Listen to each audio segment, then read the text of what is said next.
Hello everyone, what's up. I hope आप सब लोग ठीक होंगे एंड अपनी स्टडी आराम से आप लोग कर रहे होंगे।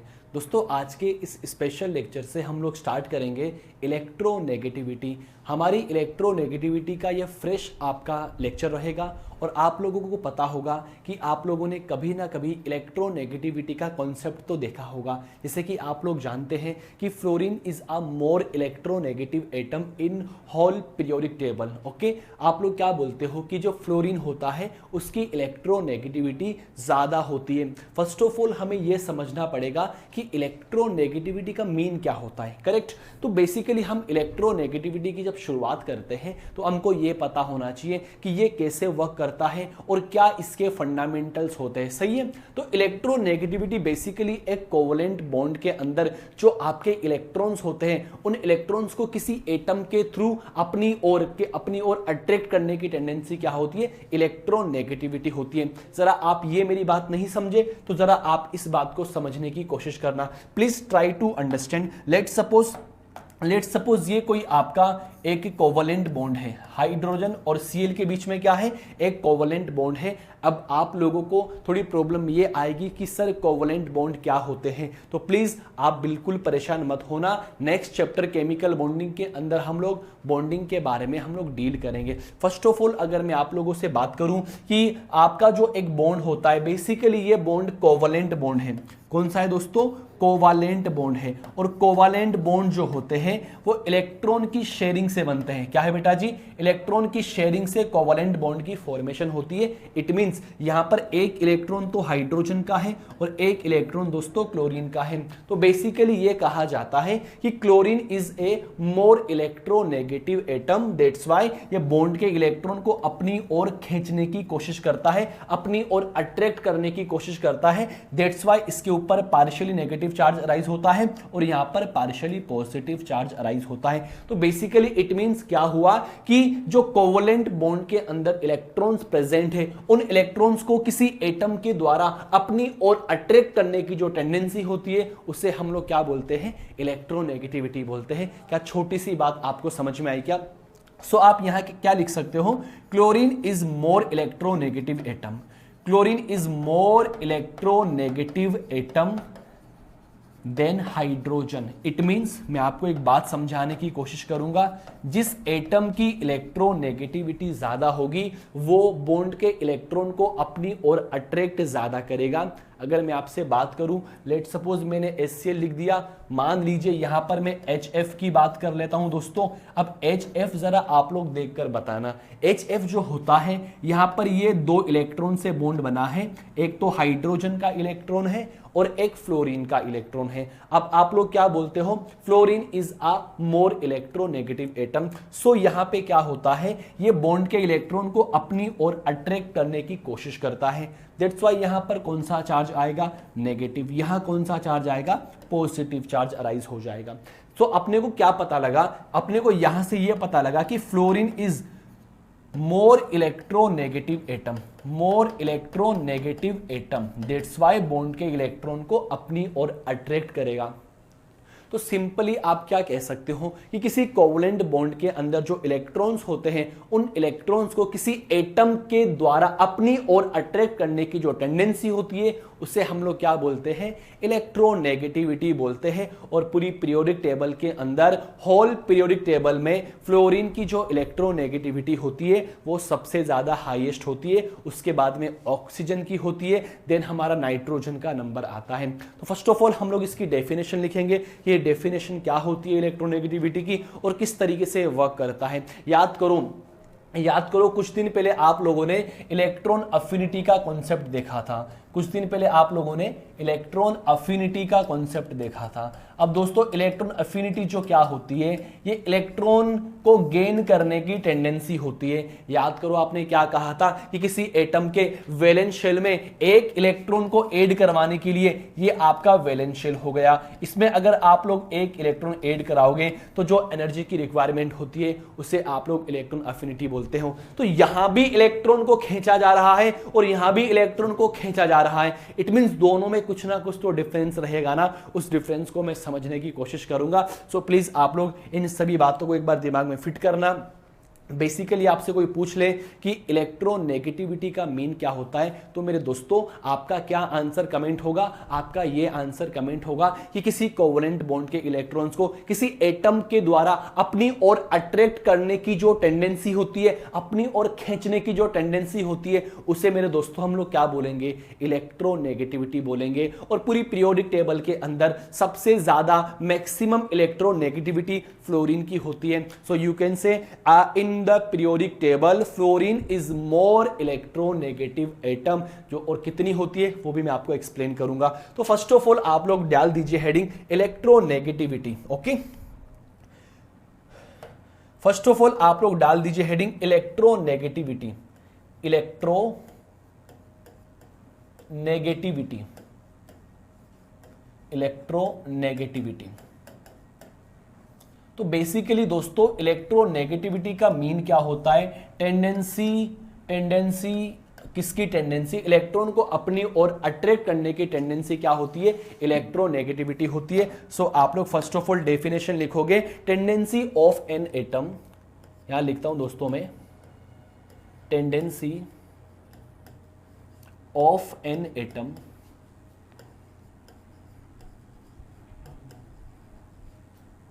tendency of an atom to attract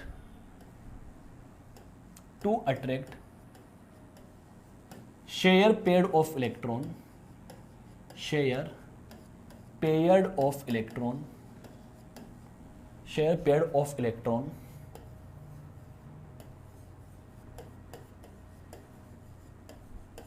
in a covalent bond,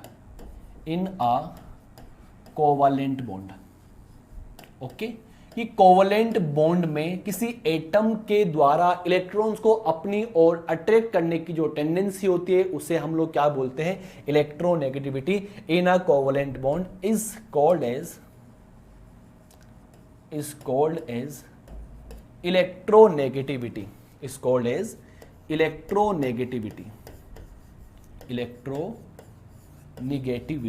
okay student, electronegativity का मीन आप लोग समझ चुके हो कि लेट सपोज एग्जाम्पल के थ्रू अगर मैं आपको एक्सप्लेन करूं तो आप लोग दोस्तों इधर देखना, एग्जाम्पल के थ्रू अगर मैं एक्सप्लेन करूं तो हम लोग बात करते हैं HCl मॉलिक्यूल की बात करते हैं।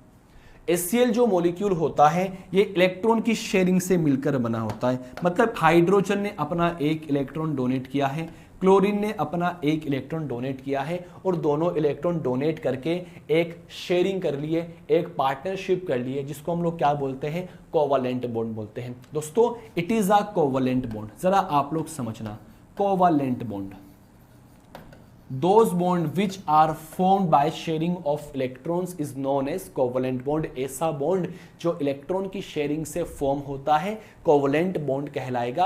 अब जरा आप लोग देखना, मैंने आपको एक बात बताई अभी थोड़ी देर पहले कि chlorine is a more electronegative atom as compare to hydrogen. Hydrogen के रेस्पेक्ट में क्लोरीन की जो इलेक्ट्रोनेगेटिविटी होती है वो मैक्सिमम होती है, दैट्स वाई ये बॉन्ड के इलेक्ट्रॉन को अपनी ओर अट्रैक्ट करेगा। तो जैसे ही ये बॉन्ड के इलेक्ट्रॉन को अपनी ओर अट्रैक्ट किया तो क्लोरीन पर इलेक्ट्रॉन डेंसिटी हल्की सी ज्यादा हो गई। सो यहां पर क्या आ जाएगा? पार्शियली नेगेटिव चार्ज, और यहां पर क्या आ जाएगा? Partially positive charge. तो यहां पे आप लोग क्या लिख सकते हो? You can write here chlorine is more electronegative atom than hydrogen. अब जिसकी इलेक्ट्रोनेगेटिविटी ज्यादा होगी वो बॉन्ड के इलेक्ट्रॉन को ज्यादा अट्रैक्ट करेगा। छोटी सी बात आपको मैंने एक्सप्लेन की है। ओके देन दोस्तों हम लोग बात करते हैं, अगर मैं इलेक्ट्रोनेगेटिविटी की बात करता हूं तो बेसिकली जो इलेक्ट्रोनेगेटिविटी होती है ये एक रिलेटिव वैल्यू होती है।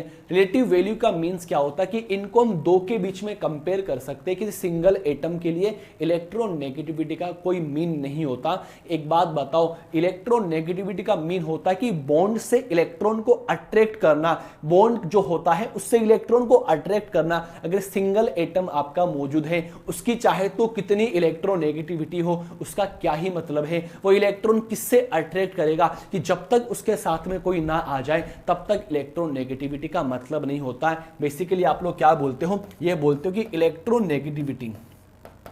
Electronegativity is a relative value, is a relative value, मतलब इसको रिलेट किया जाता है किसी दूसरे एटम के साथ में, रिलेटिव वैल्यू, यस और नॉट। ओके, आपको मेरी बात समझ में आई क्या? देखो हाइड्रोजन के साथ में क्लोरीन है, इसलिए यहां पे इसकी इलेक्ट्रोनेगेटिविटी एग्जिस्ट करती है, वो महत्व रखती है, इंपॉर्टेंस रखती है, दैट्स व्हाई ये क्या हो गया, रिलेटिव वैल्यू हो गया। नेक्स्ट अगर हम लोग बात करें कि जो इलेक्ट्रोनेगेटिविटी होती है ये यूनिटलेस होती है, जो दोस्तों आपकी रिलेटिव वैल्यूज होती है उनकी यूनिट कुछ नहीं होती। So you can say electronegativity is a unitless value, is a unitless value. ये आपके कंपटीशन एग्जाम में पूछ सकता है कि in which of the following which is unitless, तो you can say electronegativity is a unitless because of it is a relative value, that's why इसकी unit नहीं होती। आपको छोटी सी बात समझ में आ गई। अब हम लोग बात करते हैं, छोटी सी बात में आपसे क्या करना चाहूंगा कि आप लोगों ने कुछ दिन पहले इलेक्ट्रॉन अफिनिटी का कॉन्सेप्ट देखा था। अब इलेक्ट्रॉन अफिनिटी और इलेक्ट्रोनेगेटिविटी में क्या डिफरेंस होता है वो मैं आपको समझाने की कोशिश करता हूं, एक बार आप लोग फिर से देख लीजिए। बेसिकली जो इलेक्ट्रोनेगेटिविटी होती है वो क्या होगी कि tendency of an atom to attract shared pair of electrons in a covalent bond, किसी कोवलेंट बॉन्ड में एटम के द्वारा इलेक्ट्रॉन्स को अपनी ओर अट्रैक्ट करने की जो टेंडेंसी होगी उसे हम लोग क्या कहेंगे, इलेक्ट्रोनेगेटिविटी कहेंगे। दूसरा पॉइंट, जो इलेक्ट्रोनेगेटिविटी होती है मेरे दोस्तों, इलेक्ट्रोनेगेटिविटी एक रिलेटिव वैल्यू होती है, इट मींस उसको किसी के साथ में कंपेयर किया जाता है। दूसरी अगर हम लोग बात करें कि इलेक्ट्रोनेगेटिविटी की कोई यूनिट नहीं होती है, दैट्स व्हाई यू कैन से it is a unitless value, yes और नॉट। सही, चलो अब दोस्तों हम लोग बात करेंगे, कुछ दिन पहले हम लोगों ने एक कॉन्सेप्ट देखा था इलेक्ट्रॉन अफिनिटी। इलेक्ट्रॉन अफिनिटी बहुत ही प्यारा कॉन्सेप्ट है। प्लीज अगर आप लोगों को लेक्चर पसंद आ रहा है तो प्लीज आप लोग शेयर कीजिए। इलेक्ट्रॉन अफिनिटी की हम लोग बात करते हैं और एक बात करेंगे इलेक्ट्रोनेगेटिविटी की बात करेंगे, इलेक्ट्रोनेगेटिविटी की बात करेंगे। ओके, आप लोग देखते चलो। सबसे पहले हम लोगों को इन दोनों में डिफरेंस का पता होना चाहिए कि इन दोनों में क्या डिफरेंस होता है, इन दोनों में क्या डिफरेंस होता है। तो छोटे छोटे डिफरेंसेस होते हैं जो कि मैं आपको एक्सप्लेन करने की कोशिश करता हूं। उन छोटे छोटे डिफरेंस को आपको देखना है, यस और नॉट। उन छोटे छोटे डिफरेंसेस को आपको देखना है। जरा आप लोग ध्यान दीजिए दोस्तों। फर्स्ट ऑफ ऑल अगर हम लोग बात करें कि इलेक्ट्रोनेगेटिविटी और अफिनिटी में क्या अंतर होता है, क्या डिफरेंस होता है, तो बेसिकली जो इलेक्ट्रॉन अफिनिटी होती है वो मतलब इलेक्ट्रॉन्स को एक्सेप्ट करने की टेंडेंसी होती है और इंस्टेड इलेक्ट्रोनेगेटिविटी अट्रैक्ट करने की टेंडेंसी होती है। इट मींस अगर किसी एटम के पास में इलेक्ट्रॉन को अट्रैक्ट करने की टेंडेंसी ज्यादा होती है तो एक्सेप्ट करने की टेंडेंसी हो भी सकती है और नहीं भी हो सकती। तो बेसिकली जो इलेक्ट्रॉन अफिनिटी होता है इसका मीन क्या होता है, accept electron, accept electron, electron accept करने की टेंडेंसी होती है और यहां पे इसकी टेंडेंसी क्या होती है, अट्रैक्ट इलेक्ट्रॉन, अट्रैक्ट इलेक्ट्रॉन। पहला पॉइंट क्या हो गया कि जो इलेक्ट्रॉन अफिनिटी होती है ये इलेक्ट्रॉन को एक्सेप्ट करने की टेंडेंसी होती है और जो इलेक्ट्रॉन नेगेटिविटी होती है ये इलेक्ट्रॉन को अट्रैक्ट करने की टेंडेंसी होती है। बहुत बढ़िया। सेकंड पॉइंट की अगर हम लोग बात करें, जो आपकी इलेक्ट्रॉन अफिनिटी होती है वो सिंगल एटम पर भी अप्लाई हो सकती है। सो यू कैन से it is a absolute value, it is a absolute value. It mean single atom के लिए भी आप लोग अप्लाई कर सकते हो, सिंगल एटम के लिए भी आप लोग अप्लाई कर सकते हो। बट आप लोग ये जानते हो जो इलेक्ट्रोनेगेटिविटी होती है it is a relative value, relative value. Okay, मतलब कि जो आपकी इलेक्ट्रोनेगेटिविटी होती है वो दो एटम के साथ में ही वर्क करती है, तभी उसका इंपॉर्टेंस रहेगा। सिंगल एटम के लिए इलेक्ट्रोनेगेटिविटी का कुछ मीन नहीं होता है। सो यू कैन से it is a relative value. But अगर हम लोग अफिनिटी की बात करते हैं तो सिंगल एटम के लिए भी इलेक्ट्रॉन को एक्सेप्ट करने की टेंडेंसी बढ़िया होती है। सो यू कैन से it is a absolute value. Okay, next point की अगर हम लोग बात करते हैं, याद करो जब हम लोगों ने इलेक्ट्रॉन अफिनिटी को डिस्कस किया था स्टूडेंट, हमने आपको यह कहा था कि जो इसकी यूनिट होती है, आपको शायद याद होगा, इलेक्ट्रॉन वोल्ट पर एटम होती है। याद करो, इलेक्ट्रॉन वोल्ट पर एटम इसकी यूनिट होती है। जबकि आप लोग जानते हो इलेक्ट्रोनेगेटिविटी क्या होती है, एक यूनिटलेस क्वांटिटी होती है, यूनिटलेस वैल्यू होती है। आप लोगों को मेरी बात समझ में आ रही होगी, यस और नॉट? सही है। तो ये छोटी छोटी बातें मैंने आप लोगों से डिस्कस करी है, ये छोटी छोटी बातें मैंने आप लोगों से डिस्कस करी है। अगर मैं बात करता हूं, ये आइसोलेटेड एटम के लिए अप्लाई हो सकती है, आइसोलेटेड एटम के लिए अप्लाई हो सकती है, मतलब ये आइसोलेटेड एटम का फिनोमिना होता है। इंस्टेड जो आपकी इलेक्ट्रोनेगेटिविटी होती है ये कोवलेंट बॉन्ड का फिनोमिना होता है, यस और नॉट? तो क्या डिफरेंसेस होते हैं इलेक्ट्रॉन अफिनिटी एंड इलेक्ट्रोनेगेटिविटी में, वो मैंने आपको एक्सप्लेन कर दिया है। छोटे छोटे पॉइंट से आप आराम से इनको देख लीजिए, फटाफट आप इसका स्क्रीनशॉट ले लीजिए, फिर हम हमारे नेक्स्ट पॉइंट की बात करते हैं। सही है, फटाफट आप लोग प्लीज इनका स्क्रीनशॉट ले लीजिए। करेक्ट। देखो, हमने कुछ नहीं देखा। पहला जो हमारा टॉपिक था वो ये था कि what is the mean by electronegativity. So you can say in easy word the electronegativity is the tendency of an atom to attract shared paired electrons in a covalent bond. Okay, and second point, electronegativity is a relative value and it is a unitless value. ये मैंने आपको explain कर दिया। Then हम लोगों ने differences को देखा कि इलेक्ट्रॉन अफिनिटी एंड इलेक्ट्रोनेगेटिविटी में क्या डिफरेंसेस होते हैं, वो भी मैंने आपको एक्सप्लेन कर दिया है। अब मैं कुछ पीरियोडिक टेबल के इलेक्ट्रोनेगेटिविटी के टर्म्स उठाता हूं, जरा आप लोग ध्यान दीजिएगा। ओके, चलो जरा आप लोग प्लीज ध्यान देना, मैं आपको क्या एक्सप्लेन करने की कोशिश कर रहा हूं, जरा आप लोग ध्यान दो। देखो, आपके सामने ये टेबल बनी हुई है, सही है? अगर आपको नजर आ रहा है तो भी अच्छी बात है, आपको नहीं दिख रहा तो भी और अच्छी बात है। दोस्तों, जो यहां पर ये टेबल बनी हुई है, इनमें सबके नीचे देखो कुछ ना कुछ वैल्यूज लिखी हुई है, हर एक के नीचे कुछ ना कुछ वैल्यूज प्रेजेंट है और ये वैल्यू इलेक्ट्रोनेगेटिविटी की होती है। अब दोस्तों, हमको सारी थोड़ी याद करनी है, नहीं दोस्तों, हमको सारी बिल्कुल भी नहीं याद करनी, बट कुछ जो इंपॉर्टेंट इलेक्ट्रोनेगेटिविटी की वैल्यू होती है वो हमको याद करनी है। स्टूडेंट, अगर मैं बात करूं कि मैक्सिमम इलेक्ट्रोनेगेटिविटी इन आ पीरियोडिक टेबल, दोस्तों तो आपको नजर आने वाला है, आपको जो नजर आने वाला है वो फ्लोरीन नजर आने वाला है। फ्लोरीन की इलेक्ट्रोनेगेटिविटी पीरियोडिक टेबल में मैक्सिमम होती है, वो कितनी होगी? 4.0। कितनी होगी दोस्तों? 4.0। तो ये एक तो बात आपको ये समझ में आनी चाहिए। ओके, अब फ्लोरीन के बाद अगर हम लोग बात करते हैं, इसके बाद आप लोग बात करोगे, इसके बाद नंबर आएगा, ये तो फ्लोरीन का नंबर आ गया। इसके बाद अगर आप लोग बात करोगे तो ऑक्सीजन का नंबर आता है। तो एक छोटा सा ट्रेंड आपको फॉलो करना होता है, FON। आप लोग प्लीज इस चीज को याद रखना, मैंने यहां पे लिखा है FON। FON का बेसिकली मीन क्या होता है मैं आपको एक्सप्लेन करता हूं, सही है? देखो, फ्लोरीन की इलेक्ट्रोनेगेटिविटी होती है 4.0, सही है? चलो, और ऑक्सीजन की इलेक्ट्रोनेगेटिविटी इसमें से 0.5 कम कर दीजिए, 3.5।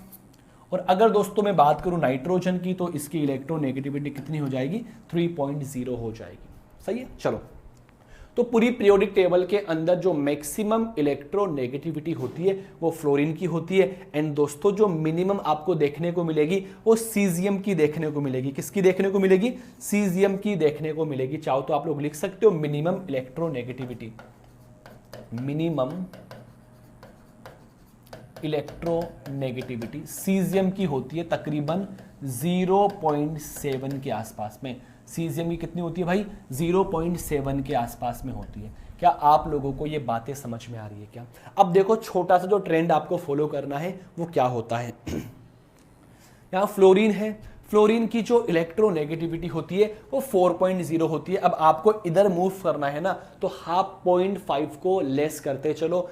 4.0 में से अगर 4.5 आप लेस करोगे तो 3.5 बनेगा, फिर 3.0 बनेगा, फिर 2.5 बनेगा, फिर 2.0 बनेगा, फिर 1.5 बनेगा, फिर 1.0 बनेगा। इट मींस अगर मैं बात करूं फ्लोरीन की 4.0, 0.5 कम कर दो, देन 0.5 कम कर दो, देन 0.5 कम कर दो, देन 0.5 कम कर दो। मतलब इधर से इस तरफ मूव करेंगे ना तो 0.5 आपको कम करना पड़ेगा। सही है। चलो अगर हम लोग बात करते हैं सोडियम से इस तरफ मूव करता हूं तो इसकी इलेक्ट्रोनेगेटिविटी होती है 0.9। कितनी होती है दोस्तों? 0.9 इसकी इलेक्ट्रोनेगेटिविटी होती है। अब इसमें आपको 0.3 का इंक्रीमेंट करना है तो 1.2 हो गया, 1.5 हो गया, 1.8 हो गया, 2.1 हो गया और 2.5, मतलब 0.1 ज्यादा यहां पर हो रहा है। ये आपको समझ में आनी चाहिए। सही है। तो ये कुछ वैल्यूज इलेक्ट्रोनेगेटिविटी की होती है जो कि आपको ट्रेंड याद करना है, बाकी सारी याद नहीं करनी।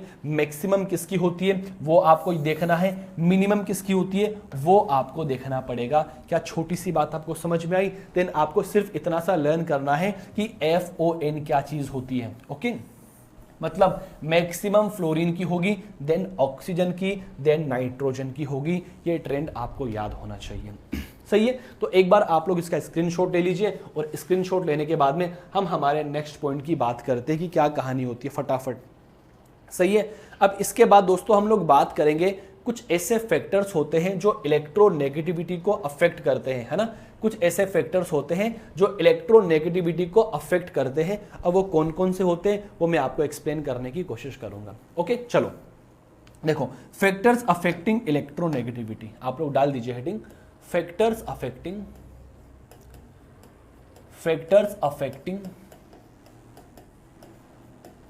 Electronegativity, affecting electronegativity. Okay, electronegativity को कौन कौन से फैक्टर अफेक्ट करते हैं वो मैं आपको एक्सप्लेन करने की कोशिश करूंगा। फर्स्ट ऑफ ऑल स्टूडेंट, अगर हम लोग बात करते हैं वो हम लोग बात करेंगे साइज ऑफ एटम। किसकी बात करेंगे? साइज ऑफ एटम की बात करेंगे कि साइज ऑफ एटम पर इलेक्ट्रोनेगेटिविटी का क्या फर्क पड़ेगा। जरा आप लोग ध्यान से देखिएगा। साइज ऑफ एटम की अगर हम लोग बात करते हैं ना तो आपको पता होना चाहिए कि जो आपका इलेक्ट्रोनेगेटिविटी होती है वो साइज ऑफ एटम के इनवर्सली प्रोपोर्शनल होती है। साइज ऑफ एटम के इनवर्सली प्रोपोर्शनल होती है। एटम्स साइज, यस और नोट। इट मींस एटम की साइज जितनी ज्यादा लार्ज होगी तो उसकी इलेक्ट्रोनेगेटिविटी उतनी ही ज्यादा कम होगी,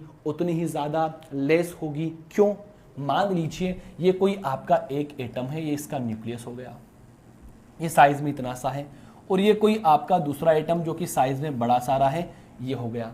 अब मेरे को एक बात बताओ, अगर ये इलेक्ट्रॉन यहाँ पे रखा हुआ है, अब इलेक्ट्रॉन को आसानी से कौन अट्रैक्ट करेगा? तो आप लोग जानते हो जिसकी साइज छोटी होगी वो न्यूक्लियस के पास में रहेगा, इलेक्ट्रॉन को आसानी से अट्रैक्ट करेगा। बड़े वाला भी अट्रैक्ट करेगा लेकिन कम करेगा भाई, as compare to small size. सही है। तो साइज इंक्रीज होने पर जो इलेक्ट्रोनेगेटिविटी होती है वो डिक्रीज होती है। पहला फैक्टर तो ये हो गया।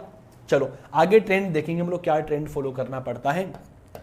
दूसरी अगर हम लोग बात करते हैं वो होता है न्यूक्लियर चार्ज, कि न्यूक्लियर चार्ज के ऊपर इलेक्ट्रोनेगेटिविटी का क्या खासा इफेक्ट पड़ता है वो आप ध्यान दीजिए। क्या आप लोगों को मेरी छोटी छोटी बात समझ तो आ रही है ना? आप लोगों के माइंड में जा तो रहा है ना भाई क्या कहना चाह रहा हूं?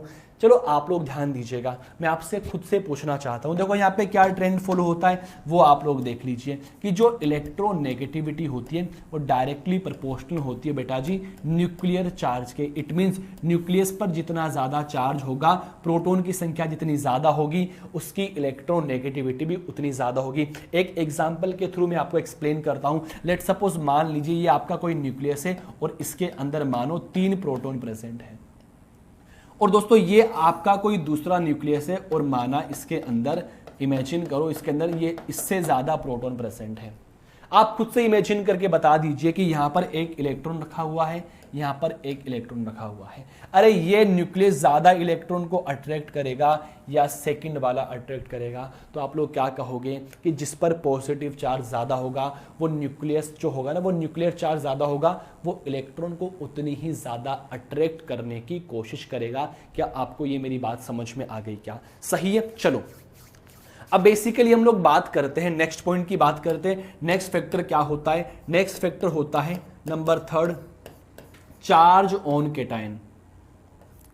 चार्ज ऑन केटायन, कि केटायन के चार्ज पे क्या इफेक्ट पड़ता है वो भी हम लोग देखेंगे। जरा आप लोग समझने की कोशिश करें। दोस्तों मैं यहां पे लिखता हूं, यहां पे कुछ एग्जांपल लिख रहा हूं। यहां पे जैसे मान लीजिए मैंने लिख दिया आपके सामने क्रोमियम +3 लिख दिया और क्रोमियम +6 लिख दिया, ओके।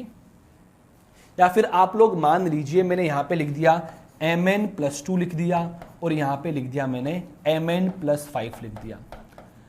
अब मैं आप लोगों से ये पूछना चाह रहा हूं, ये आप लोगों से ये कहना चाह रहा हूं कि इन दोनों में से इलेक्ट्रॉन को ज्यादा अच्छी तरीके से अट्रैक्ट कौन करेगा? +3 वाला करेगा कि +6 वाला करेगा? नेक्स्ट अगर हम लोग बात करते हैं Mn+2 एंड Mn+5 की बात करते हैं, तो इन दोनों में से इलेक्ट्रॉन को ज़्यादा अच्छी तरीके से अट्रैक्ट कौन करेगा? तो आप लोग ध्यान देना कि किसी एटम पर पॉजिटिव चार्ज जितना ज़्यादा होगा, इलेक्ट्रॉन को वो उतनी ही ज़्यादा आसानी से अट्रैक्ट करेगा। सो यहाँ पर क्रोमियम 6 बढ़िया तरीके से अट्रैक्ट करेगा और यहाँ पे Mn+5 बढ़िया तरीके से अट्रैक्ट करेगा। क्या आपको बात समझ में आई? क्या तो आप क्या कह सकते हो कि जो आपकी इलेक्ट्रोनेगेटिविटी होती है डायरेक्टली प्रोपोर्शनल होती है charge on cation. Charge on cation it means cation पर जितना ज्यादा चार्ज होगा उसकी इलेक्ट्रोनेगेटिविटी भी उतनी ही ज्यादा होगी। क्या आपको बात समझ में आई? क्या स्टूडेंट, क्या आपको छोटी सी बात समझ में आई? क्या छोटे छोटे फैक्टर्स है जो कि आपको पता होना चाहिए। अगर मैं नेक्स्ट फैक्टर की बात करता हूं तो वो होता है चार्ज ऑन एनायन। क्या होता है दोस्तों? Charge on anion. तो जरा आप लोग ध्यान दीजिएगा, charge on anion, charge on anion. Student अगर एनायन के चार्ज की अगर हम लोग बात करते हैं कि लेट सपोज यहां पर कुछ एग्जाम्पल मैंने लिखता हूं। यहां पे लिखा मैंने O-2 लिखा और यहां पे लिखा मैंने O-, ओके। एक तो लिखा मैंने O-2, एक लिखा मैंने O-, बहुत बढ़िया। एक एग्जाम्पल में यहां लिखता हूं और इस एग्जाम्पल में लिखा मैंने N-, नेक्स्ट लिखा मैंने N-2, नेक्स्ट लिखा मैंने N-3। क्वेश्चन मेरा आप लोगों से यह है कि इन दोनों में से इलेक्ट्रॉन को ज्यादा अच्छे से अट्रैक्ट कौन करेगा? वहां पर भी इन तीनों में से इलेक्ट्रॉन को ज्यादा अट्रैक्ट कौन करेगा? समझातों में क्या होता है कि जो आपकी इलेक्ट्रोनेगेटिविटी होती है ना, ये होती है चार्ज ऑन एनायन। कि एनायन के charge on anion, anion charge लिख दो भाई, एनायन चार्ज। इट मींस क्या हुआ कि एनायन पर जितना ज्यादा चार्ज होगा उसकी इलेक्ट्रोनेगेटिविटी उतनी ही ज्यादा लेस होगी। यस और नॉट? क्योंकि ये दोनों एक दूसरे के इनवर्सली प्रोपोर्शनल होते हैं। तो आपको क्या करना है, इलेक्ट्रोनेगेटिविटी उस वाले एटम की या उस वाले आयन की मैक्सिमम होगी जिसके ऊपर नेगेटिव चार्ज मिनिमम होगा। यहां पर -1 है और यहां पर -2 है, तो O- की इलेक्ट्रोनेगेटिविटी ज्यादा होगी O-2 से। अगर यहां बात करूं तो N- की, देन N-2, देन N-3 की इलेक्ट्रोनेगेटिविटी का ऑर्डर आता है। आपको ये छोटे छोटे फैक्टर समझ में आए क्या? उसके अलावा इन चारों के अलावा एक फैक्टर और काम करता है जो कि आप केमिकल बॉन्डिंग के अंदर डिस्कस करते हो, हाइब्रिडाइजेशन। हाइब्रिडाइजेशन जो कि इंपॉर्टेंट फैक्टर होता है, वो भी मैं आपको एक्सप्लेन करने की कोशिश करता हूं। देखना, 4 फैक्टर तो क्या हो गए, एक बार फिर से आप लोग देख लीजिए कि एक तो हो गया कि एटम की साइज के ये इनवर्सली प्रोपोर्शनल होता है, न्यूक्लियर चार्ज के डायरेक्टली प्रोपोर्शनल होता है, चार्ज ऑन केटायन के डायरेक्टली प्रोपोर्शनल होता है और चार्ज ऑन एनायन के इनडायरेक्टली प्रोपोर्शनल होता है। अगर 5वें फैक्टर की अगर दोस्तों हम लोग बात करते हैं तो जरा आप लोग ध्यान दीजिएगा। 5वां फैक्टर जो होता है वो होगा हाइब्रिडाइजेशन। जरा आप लोग देखो, हाइब्रिडाइजेशन की हम लोग बात करते हैं, ओके। अब ये हाइब्रिडाइजेशन आप लोग केमिकल बॉन्डिंग में समझ जाओगे। बेसिकली डिफरेंट टाइप्स के हाइब्रिडाइजेशन होते हैं, बट हम यहाँ पर ओनली बात करेंगे sp sp2 एंड sp3 की। प्लीज आप परेशान मत होना, ये होता क्या है मैं आपको एक्सप्लेन कर दूंगा। सही है, देखो मैं बात कर रहा हूं sp की बात कर रहा हूं, sp2 की बात कर रहा हूं और sp3 की बात कर रहा हूं। आप लोग प्लीज परेशान मत होना, ये क्या होता है मैं आपको एक्सप्लेन कर दूंगा, so don't worry about it. Student, जो इलेक्ट्रोनेगेटिविटी होती है, जरा आप लोग ध्यान दीजिएगा, जो इलेक्ट्रोनेगेटिविटी होती है वो डायरेक्टली प्रोपोर्शनल होती है परसेंटेज एस करेक्टर। किसके? परसेंटेज एस करेक्टर के डायरेक्टली प्रोपोर्शनल होती है, कि परसेंटेज एस करेक्टर जितना ज्यादा होगा इलेक्ट्रोनेगेटिविटी उतनी ही ज्यादा होगी। अब क्वेश्चन दिमाग में ये पुटअप होता है कि sir what is percentage S character. तो परसेंटेज एस करेक्टर का मीन क्या होता है? परसेंटेज एस करेक्टर का मीन क्या होता है कि जो आपका हाइब्रिडाइजेशन है, अगर इन दोनों के टोटल परसेंटेज में 100 मान लेता हूं, तो 100 में से 50 तो कौन है बेटा जी? ये एस करेक्टर रखता है, और 50 कौन रखेगा? पी करेक्टर रखेगा। अब ये 100 को आपको इनमें डिवाइड करना है, तो आप क्या करोगे? तकरीबन 33.33% क्या किसके निकलेंगे? आप लोगों के एस के निकलेंगे, और बाकी 66.66 किसके निकलेंगे? पी के निकलेंगे। अगर मैं एस करेक्टर की यहां बात करूं तो 25% एस करेक्टर है और 75% कौन है? पी करेक्टर यहां मौजूद है। तो यहां पे अगर आप लोग देखो एसपी के अंदर परसेंटेज एस करेक्टर ज्यादा है, दैट्स वाई इसकी इलेक्ट्रोनेगेटिविटी ज्यादा हो जाएगी। तो ऑर्डर क्या निकलेगा बेटा जी? एसपी की इलेक्ट्रोनेगेटिविटी ज्यादा होती है, देन sp2 की, देन sp3 की, बिकॉज ऑफ जो सॉरी बिकॉज ऑफ जो इलेक्ट्रोनेगेटिविटी होती है वो परसेंटेज एस करेक्ट के क्या होती है? डायरेक्टली प्रोपोर्शनल होती है। छोटी सी बात आपको मैंने एक्सप्लेन कर दी है। और अगर मैं दोस्तों नेक्स्ट पॉइंट की अगर बात करूं, एक ट्रेंड अगर मैं फॉलो करता हूं, एक सिंपल ट्रेंड फॉलो करता हूं, तो आपको पता होना चाहिए कि पीरियोडिक टेबल कुछ इस तरीके से होती है। ये लेफ्ट टू राइट अगर आप लोग जाओगे तो यहां हम पीरियड की बात करते हैं, और टॉप टू बॉटम जाओगे यहां हम ग्रुप्स की बात करते हैं। अब आप सभी लोगों को जानता है, आप सभी लोगों को पता है कि अगर हम लोग टॉप टू बॉटम जाते हैं, टॉप टू बॉटम जाने पर साइज क्या होती है दोस्तों? साइज होती है इंक्रीज। साइज इंक्रीज होने पे क्या होता है दोस्तों? आप लोगों को पता है इलेक्ट्रोनेगेटिविटी डिक्रीज होती है, क्योंकि एक दूसरे के इनवर्सली प्रोपोर्शनल होती है मेरे भाई। और अगर इधर से इधर जाएंगे दोस्तों तो Z इफेक्टिव क्या होता है? इंक्रीज होता है। जब Z इफेक्टिव इंक्रीज होगा तो इसकी साइज क्या हो जाएगी? डिक्रीज हो जाएगी, और साइज डिक्रीज होगी तो इलेक्ट्रोनेगेटिविटी क्या हो जाएगी? इंक्रीज हो जाएगी। ये छोटा सा ट्रेंड आपको फॉलो करना है। आपसे कोई क्वेश्चन कर ले कि पूरी पीरियोडिक टेबल के अंदर जो आपकी मैक्सिमम इलेक्ट्रोनेगेटिविटी होती है वो किसकी होगी, तो आपका क्या आंसर निकलेगा? सर वो फ्लोरीन की होगी। उसके बाद किसकी होगी? ऑक्सीजन की। देन किसकी होगी? नाइट्रोजन की। फ्लोरीन की जो इलेक्ट्रोनेगेटिविटी होती है तकरीबन 4.0, इसकी 3.5, इसकी 3.0 के आसपास में होती है। तो बेसिकली ये जो लेक्चर हम लोगों ने कवर किया है, ये इलेक्ट्रोनेगेटिविटी का लेक्चर हम लोगों ने कवर किया है। सो आई होप आप लोगों को ये छोटा सा लेक्चर अच्छे से समझ में भी आ गया होगा। और मैं आप लोगों से इतना सा कहना चाहूँगा, प्लीज़ अगर आपको लेक्चर सच में पसंद आ रहा है तो आप अपने साथ वालों को इस लेक्चर को देखने के लिए ज़रूर बोलिए, और प्लीज़ जितने ज़्यादा लोग हो सके आप लोग हमसे जोड़ने की कोशिश कीजिए। मैं अभी आपके सामने अलविदा लेता हूँ। Thank you so much. Thanks for watching this video. Thank you once again. Bye bye. Take care.